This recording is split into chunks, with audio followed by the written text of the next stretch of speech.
এখন আমাদের নেতা রাস্তায় বের হলে হাজার হাজার লোক হবে, এটা তো আমাদের কোনো দোষ না। আমরা লেভেল প্লেয়িং ফিল্ডের কথা আমরা বলেছি। আমরা বিএনপি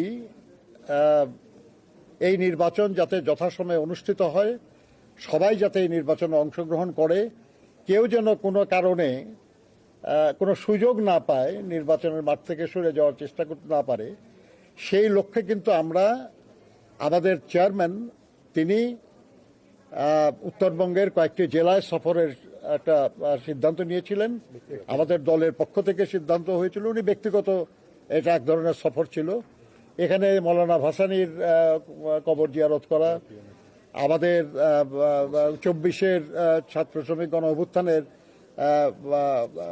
আবু সাইদ যিনি শহীদ হয়েছিলেন রংপুরে, তার কবর জিয়ারত করা এবং দেশের ওই অঞ্চলের বিভিন্ন স্থানে এই গণ অভ্যুত্থানে যারা শহীদ হয়েছেন কবর আছে তাদের কবর জিয়ারত করা, আমাদের চেয়ারম্যান ওনার নানির কবর উনি জিয়ারত করতে পারেন নাই, সেই কবর জিয়ারত করা এবং তার গ্রামের বাড়িতে যাওয়া এবং তার মার জন্য কয়েকটি জায়গায় দোয়া মাহফিলের আয়োজন করা হচ্ছিল, সেখানে অংশগ্রহণ করার উনি চিন্তা করেছিলেন, সিদ্ধান্ত নিয়েছিলেন এবং তার প্রস্তুতি নেওয়া হয়েছিল। পরিষ্কার বলে দেওয়া হয়েছিল যে এটা উনি কোনো রাজনৈতিক সমাবেশে অংশ নেবেন না, কোনো রাজনৈতিক বা নির্বাচনী কোনো বক্তব্য রাখবেন না, এটা স্রেফ হবে তার ব্যক্তিগত সফর। কিন্তু তারপরেও এই ব্যাপারে যে কোনো কারণেই হোক, কারো কারো অনুরোধে হোক আর যেভাবেই হোক, নির্বাচন কমিশন আমাদেরকে অনুরোধ করেছিল এই সফরটা স্থগিত করার জন্য। আমরা সুষ্ঠু নির্বাচনের স্বার্থে এবং সবাই যাতে অংশগ্রহণ করে সরে যাওয়ার সুযোগ না পায়, এগুলো বিবেচনা করে আমরা তাদের অনুরোধ রক্ষা করেছিলাম। আমরা লেভেল প্লেয়িং ফিল্ড ঠিক রাখার জন্য আমরা ক্রমাগত চেষ্টা চালিয়ে যাচ্ছি। এখন আমাদের নেতা রাস্তায় বের হলে হাজার হাজার লোক হবে, এটা তো আমাদের কোনো দোষ না।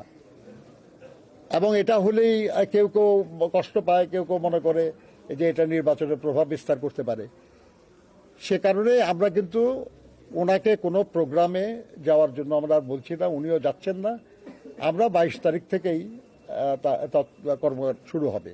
কিন্তু আমরা বিস্ময়ের সাথে লক্ষ্য করছি যে দেশের বেশ কিছু রাজনৈতিক দলের নেতৃবৃন্দ তারা কিন্তু নির্বাচনী প্রচারণা ক্রমাগত চালিয়ে যাচ্ছেন এবং তারা বিভিন্ন জায়গায় সমাবেশ করছেন, তাদের প্রতীকের পক্ষে ভোট চাচ্ছেন, তাদের পক্ষে ভোট চাচ্ছেন, এই কাজগুলি করছেন। কিন্তু এই নিয়ে নির্বাচন কমিশনের কোনো ব্যবস্থা গ্রহণের খবর আমাদের কাছে নাই। আমরা এটাও বলেছি তাদেরকে যে আমাদের একেবারে গ্রামাঞ্চলে সাতকানিয়া, তারপরে জামালপুরে, ইসলামপুরে, এখানে আমাদের প্রার্থীদের কিছু আচরণ নিয়ে আপনারা শোকজ করেন।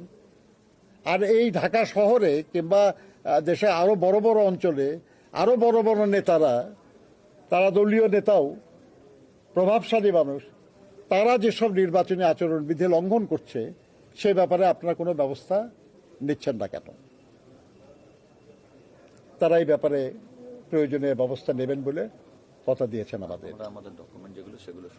আর এসব ব্যাপারে আমাদের কাছে কিছু ডকুমেন্ট ছিল, আমরা সেগুলো তাদেরকে দিয়েছি যে কারা কারা এইসব কাজ করছে তার কিছু নমুনা আমরা তাদেরকে দিয়েছি।